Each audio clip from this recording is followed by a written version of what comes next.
coucou, salut la grande famille, c'est de la part des journalistes Nancy Dora. Ah oui, je suis déjà de retour. Voilà, Kinshasa de Makambo. Moi, découvre Fikandingi Zalaka. Qui est. Ah, est-ce qu'on a une petite sœur propre, Iguette. Balobi la grande coiffeuse. Muta coiffara. Taka coiffara. Simba Moutou ya la grande journaliste kakandina sakabino nazala kanaguye ya makusta yo bakselanga liso mwasi mbinga po isalanga babio igeti yo ala ozala kusa na ye contactenga okozala jamais dessus ozala na poto oza soko ye contactenga kaka balobi atika coiffure na défaut itatika ko planter na défaut get omona boete ah oui get yo balobi mutatika makambo ko planter na défaut ah moi malamu moi na mon respect donc oza na posa na yi ba collègue na ba journaliste ba sa kilo ah donc na otanga ba pombe belé teza na ya mutu ya te ba femme d'affaires donc ba collègue nanga donc bobenga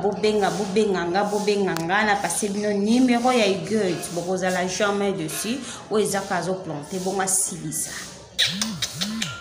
barbare goya mangusta yo linga bongo ti bongo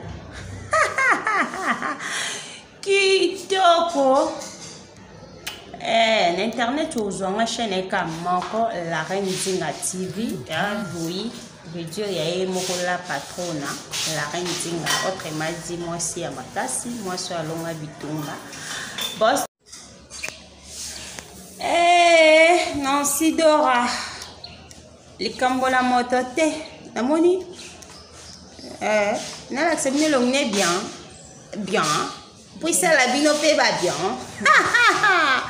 telongne yo kuna lo kufela ka musala iketi pesa batu baliba mona atambote sala ka bien ye wana igeti to bozela no pardon na kata no live na sisa nano ya sisa nano moi déjà obi la reine Zinga vient en alpha miezo zomona ah oui kitoko pelengi donc na ma chaîne ya Kinshasa sur Mozwanga chaîne Kamoko Joy TV na ma chaîne internet la reine Zinga TV donc asi saka bulu taka na déranger kadisa la kache